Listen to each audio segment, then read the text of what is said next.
So we have talked about axial normal stress, we have talked about normal strain, we have talked about shear stress, and we have talked about shear strain.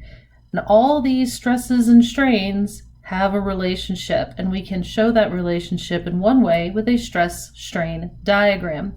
Stress-strain diagram is created for the normal direction with a axial normal tension test.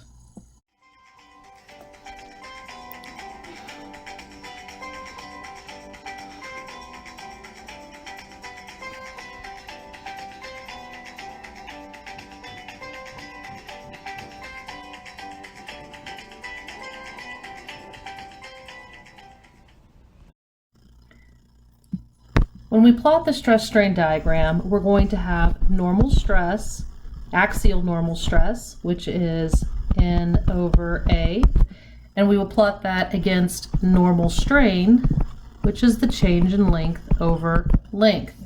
So the first portion of our stress-strain diagram is this linear relationship called the elastic region.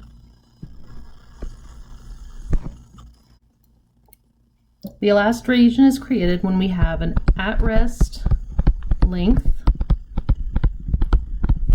that we then load, and it will deform, and then we unload, and it will return to the at-rest length.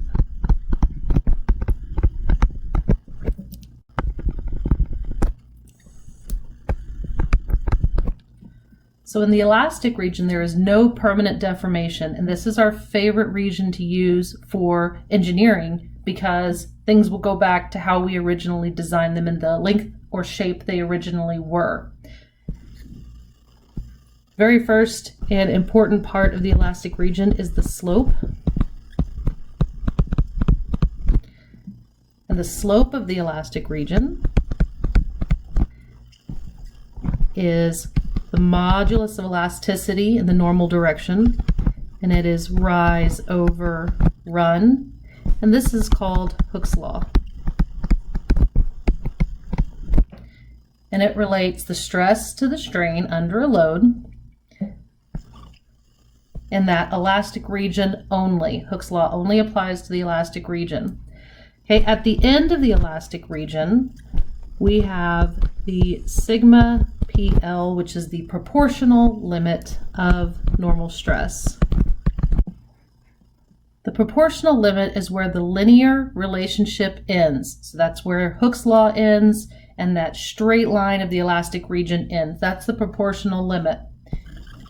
Now for some materials, there's an additional little curved bit here, and then we have another point, sigma E, which is the elastic limit. The elastic limit is where the elastic region is. Most of the time, the proportional limit and the elastic limit are the same point, but in a perfect material world, they can be different. Also, something fun going on in the elastic region is called Poisson's ratio.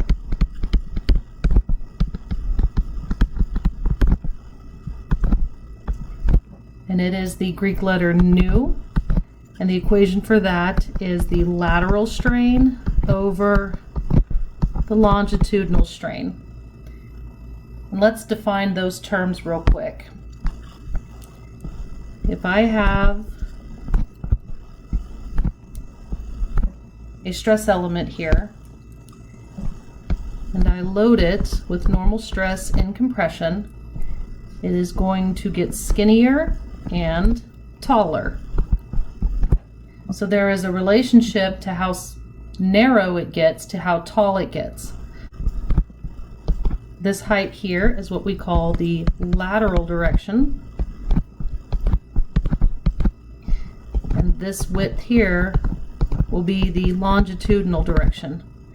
Longitudinal acts along the same line of action as the stress.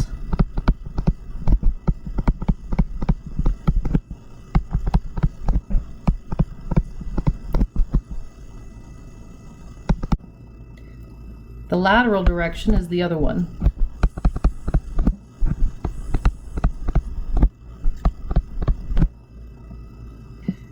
You will see here that Poisson's ratio has a negative sign in front of it.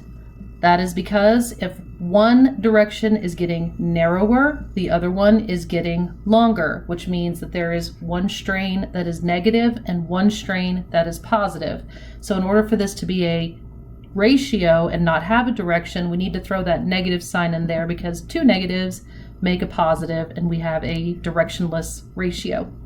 This flat portion is yielding, and it will hold yielding stress. I'm going to put serif on there so you can tell that's a capital Y.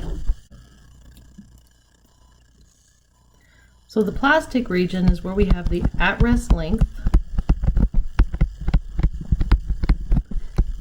We load it. It deforms. We unload it, and it stays deformed.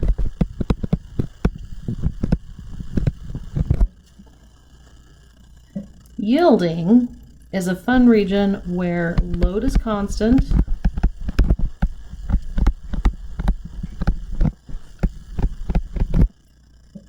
and strain continues.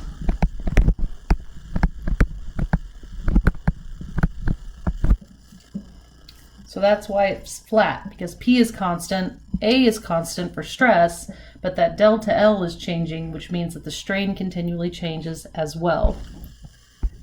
The next part of the plastic region is strain hardening. The end of the strain hardening region is the ultimate stress.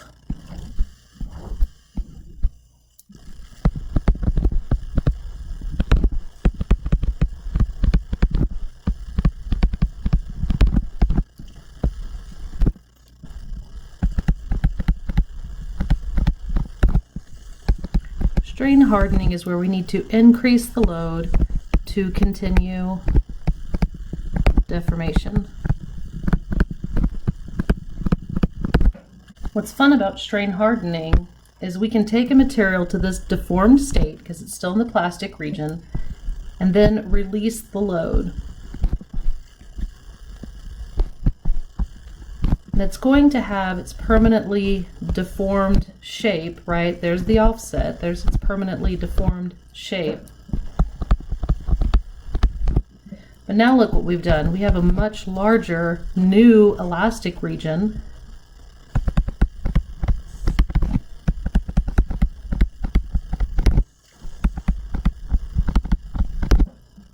Okay, that modulus elasticity is going to remain the same. So that slope should be parallel to my green line that I drew there. Okay, but we have a larger elastic region, so that means if we deform anywhere within this red line, it's going to go back to that red offset point. Yay, larger elastic region.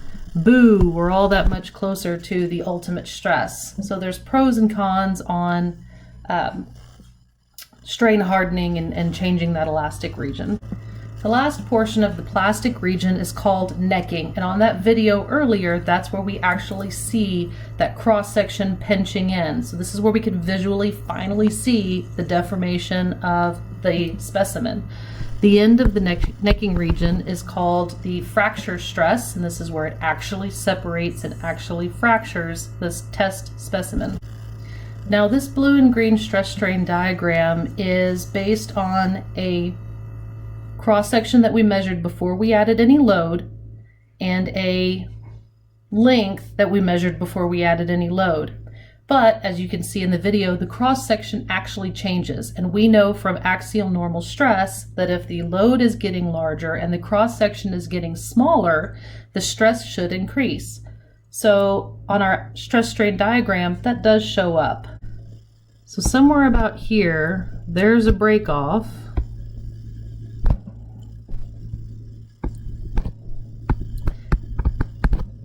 And we have our true stress strain diagram.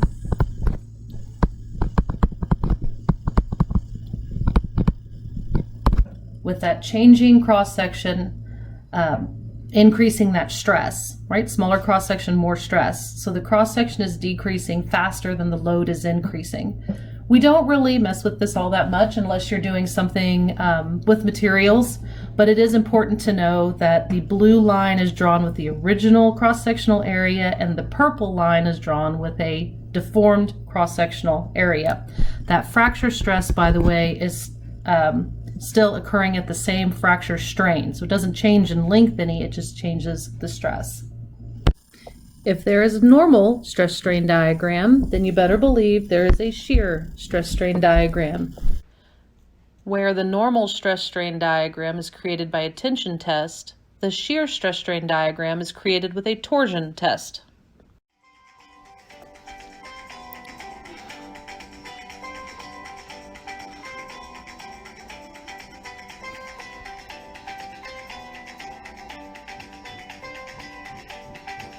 It is similar in that the stress is plotted on the vertical and the strain is plotted on the horizontal.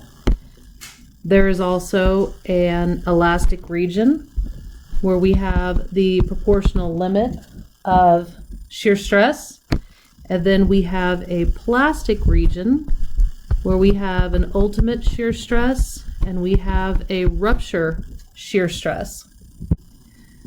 In the elastic region, we also have Hooke's law.